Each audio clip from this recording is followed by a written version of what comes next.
घमंडी राजकुमारी और सीधा सादा राजा। बहुत समय पहले की बात है। एक बड़े राज्य में एक राजकुमारी रहती थी जो बेहद सुंदर थी, लेकिन उतनी ही घमंडी भी। उसे अपनी सुंदरता और धन पर बहुत अभिमान था। वह हमेशा दूसरों को छोटा दिखाने की कोशिश करती और स्वयं को सबसे श्रेष्ठ समझती। उस राज्य में एक पड़ोसी राज्य का राजा था जो बहुत ही सीधा सादा, दयालु और बुद्धिमान था। वह अपनी प्रजा से प्रेम करता और सादगी से जीवन जीता था। जब उसकी शादी की उम्र हुई तो उसने सोचा कि वह उस घमंडी राजकुमारी को अपनी रानी बनाएगा और उसे सच्चे प्रेम और विनम्रता का महत्व सिखाएगा।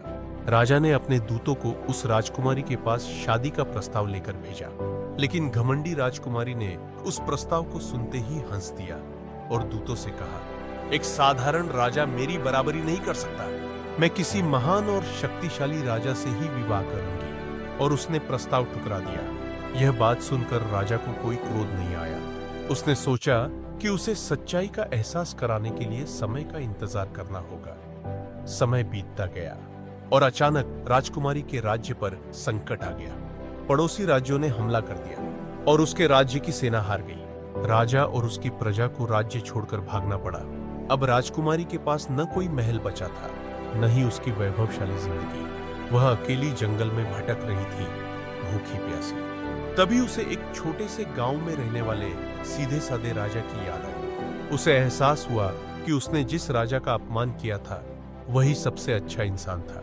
जब वह राजा के पास पहुंची तो राजा ने बिना किसी द्वेष के उसे शरण दी और कहा, अहंकार सदा विनाश का कारण बनता है, लेकिन सच्चा प्रेम और विनम्रता हमेशा जीवन को संवारते हैं। राजकुमारी को अपनी गलती समझ आ गई और उसने राजा से क्षमा मांगी। कुछ समय बाद दोनों ने विवाह कर लिया। अब वह घमंडी नहीं रही, बल्कि एक विनम्र और सैन्यकायन और समझदार रानी बन गई।